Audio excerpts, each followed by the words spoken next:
Hey guys, so it is that time of year again. Oh, hello. Are you going to be in every single video?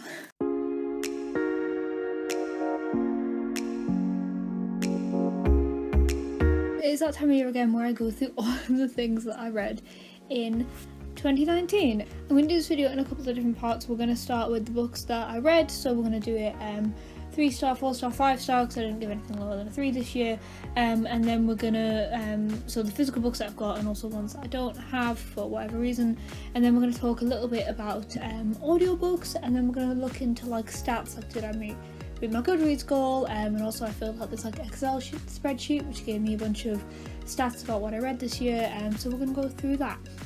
Which means we have a lot to get through. We're going to make this quick. So these are not in order that I've read them, these are just my 3-star books, so we're gonna start. Zenith by Sasha Ellsberg and Lindsay Cummins. I've watched Sasha for years. This was kind of disappointing, not the best. Do you mind? Corpses and Things by various different authors. This is a series of short stories. This got 3 stars because some of them I really liked, and the rest were all really mediocre, and I didn't think the good ones raised up they weren't bad, like the ones I enjoyed less enough to give it more than 3 stars. Odd and True by Kat Winters. I'm going to give this 3 stars, but this book is really special to me because of like a link to the book convention that I ran. I'm not going to tell the story now, but basically the book was aimed at people who are a lot younger than me, but I do think I would have enjoyed it more when I was younger. It's this cool story about these two. It's a bit like Supernatural but with women. Every Day and Another Day by David Levithan. Every Day had a really cool concept and it ended on this really good idea that I was really excited for the sequel to explore, but it turned out the sequel was just the same book from a different point of view. A Scanner Darkly by Philip K. Dick. I was disappointed by this because I really enjoyed the other book that I read, which you will see later, by Philip K. Dick this year, but this one just read like a bad trip the whole way through, and I know a lot of people really like it, but wasn't as much for me. Legend of Zelda Ocarina of Time manga part 1 and part 2. I just picked this up really cheap from a charity shop. They were a bit of fun, not the best, not the worst, just a fun little thing that I tried. And then the only 3-star book that I read that I don't have here was White Crow by Marcus Sedgwick, which I think was like this cool like gothic thing that I would have enjoyed before I'd read much horror, but now I've read better, so it seemed worse. 4 stars. So I gave most of my books 4 stars, I usually do. Trial by Fire by Josephine Angelini, which is the first one in the World Walker series. This is an arc, again a little bit young for me I think, but I did enjoy it. I think I'm going to read the next one just because it was an interesting premise. In Exchange by Stephen M. Cady or Caddy. This was a really interesting concept where like there was this guy who had always lived on the space station, and he came to Earth and like was paired with this other guy, and then they both went back to the International Space Station. It was about like experiencing them from different angles. Catwoman Soul Stealer by Sarah J. Maas. This was like a fun, little bit over the top, basically like written down comic book. It read a lot like a comic book but without the pictures, obviously. When the Curtain Falls by Carrie Hope Fletcher. This wasn't particularly intellectual, and it read a bit like it had been rushed and hadn't been fully edited like to its full extent, which makes sense since Carrie is such a busy human being. But the story was interesting, and also I got it signed. Tales of the Peculiar by Ransom Riggs. This again didn't have much like substance to it. There wasn't really much going on, but there was some cute little stories. So if you're a fan of the rest of the Miss Peregrine's Home for Peculiar Children series, I would definitely recommend this. We have The Rough Guide to the Hitchhiker's Guide to the Galaxy by Marcus O'Dare. Again, fun little thing. I learned some things about the series I didn't already know, but most of it I kind of already knew, and it was kind of just like this fun fan thing to read. The Territory Truth, book 3 in the Territory series by Sarah Glover. I really liked the ending for this. I kind of wanted a little bit more of like the political uprising that happened at the end, spoilers, but yeah, I liked that it was a YA book that actually had like a political point to it and had like a, I don't know, was trying to actually say something with its dystopia / utopia world. Classical Mythology by Helen Morales. This was a really fun little book that turned into like this cool like feminist rant, but like in a good way, unlike the other one. She made some like really astute points about like culture and like the influence of mythology on our culture, and yeah, I enjoyed this. Carve the Mark by Veronica Roth was a little bit overcomplicated, but once I kind of got into the story I enjoyed it a little bit more. It took me a while to get in though because it was like so convoluted to start with. India Smith Stands Up by Sarah Govett. This was sent to me by Sarah. It was a really like realistic middle grade book. Like I found myself getting secondhand cringe so often because it felt so real. Like it felt like so like a thing that could actually happen, and I really enjoyed that. Stranger Things Darkness at the Edge of Town. I really liked the story that happened, the cool mystery. Wasn't a big fan of it flipping between like the time skips that kept happening, because I thought they weren't necessary. Percy Jackson and the Lightning Thief by Rick Riordan. This is like a 4.5 that I'm rounding down a little bit. I really enjoyed this. I liked that it didn't speak down. It is a middle grade book, but it isn't speaking down to its readers, and I learned some things, but I also like got to nerd out about some things, and yeah, it was fun. Stephen King Skeleton Crew. This is a bunch of short stories, including The Mist, and I wouldn't recommend reading it all in one go because some of them are very intense. Some of the stories I liked better than others, some of them I just skimmed through, but some of them are really, really good. Dodie, Secrets for the Mad. This is a cute little book where I learned some things about Dodie. She isn't an author, and that's pretty obvious when you read it. Like, she's just chatting about herself. It's not massively profound, but it is fun if you're a fan of Dodie. Sorry, before we move on to the 5-star, which I've just gone and got, I forgot about the 4 stars that I don't have. So I read Minority Monsters by Stephen M. Cady. Is that right? No, that's not right. One of those authors is wrong, and I'll put a little thing to correct that on here. Yeah, it was a fun little like kids book about different sexualities. So yeah, it was a little bit of fun. Smoke and Mirrors by Neil Gaiman. This was a series of short stories by Neil Gaiman. I don't think I remember any of them. So yeah, 5 stars. I think I only rated 5 books 5 stars this year, so on average not as good, but we'll start with Do Androids Dream of Electric Sheep by Philip K. Dick. I can't believe I haven't read this yet.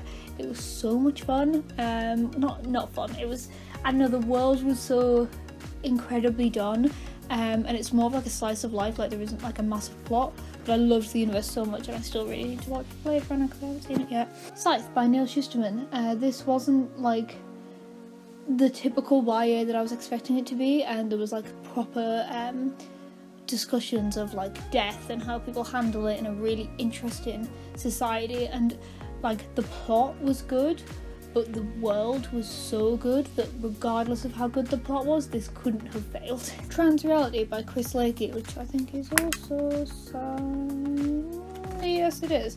When I first bought this I was a lot younger and I didn't understand it, and I've read it back and it makes a lot of sense and I really like it, and I wish there was more, but I believe this is the only one, so Chris, get on that. The March of the Berry Pickers by C.S. Woolley. This is my favourite one in this series so far. It was, yeah, a lot of fun. I liked the mystical elements of it, and I'm not going to say any more in case you want to read it because, yeah, I like the mystical elements of it. I'm going to leave it at that. I read Artemis by Andy Weir. I really enjoyed it. I've never read anything by Andy Weir. I haven't read The Martian, but it was really cool. By the time it got to the end, I was a little bit like not fully liking the massive scientific explanations. I just wanted to get to the plot, but apart from that, it was like pretty much a perfect sci-fi. I believe that is all the books that I read in 2019. There are all the books that I read. However, I listened to a few audiobooks. I'm going to go over those a little bit quickly. I don't count those towards my reading goal, but I do think they are worth a mention here, so I'm going to mention them really quickly. This isn't the order that I listened to them in. So The One Memory of Flora Banks by Emily Barr.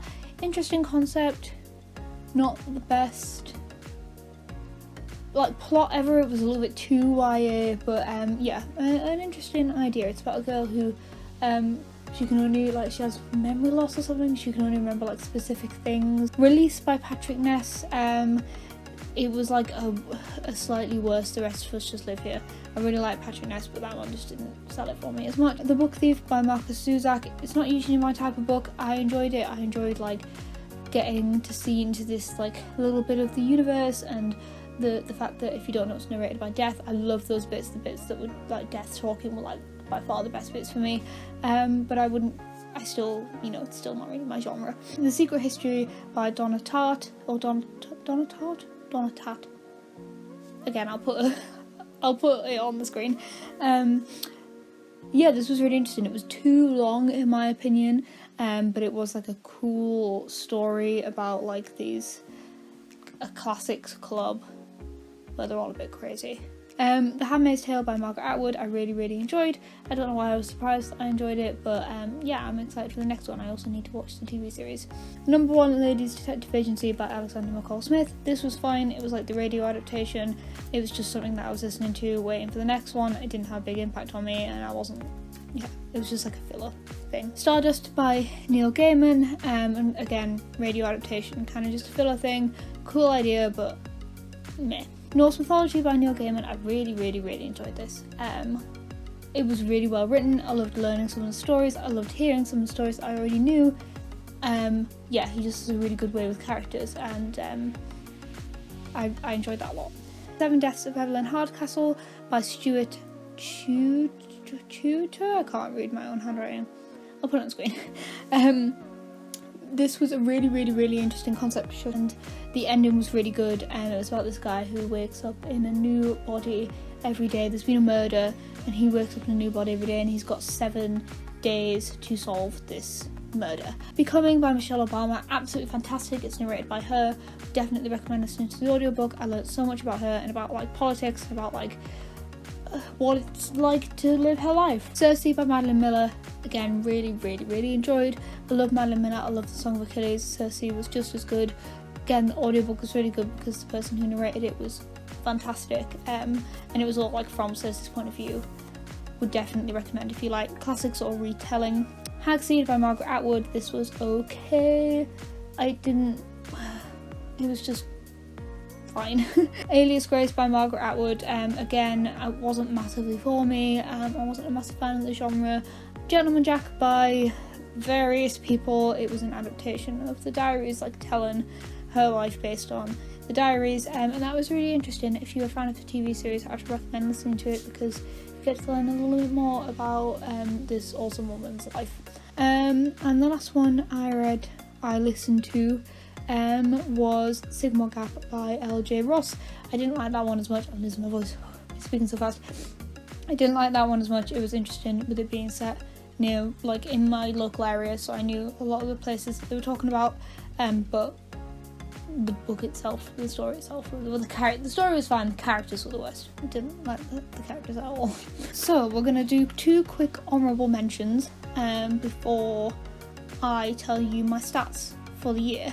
I have not yet finished reading Crest by Marissa Meyer, but I believe I would have finished it by the end of the year, so I'm counting that, but I can't give it a star rating yet because I haven't finished it. Same with I'm listening to Daisy Jones and the Six by Taylor Jenkins Reid. Again, I do think I'll be finished it by the end of the year, but I cannot rate it because I have not finished it.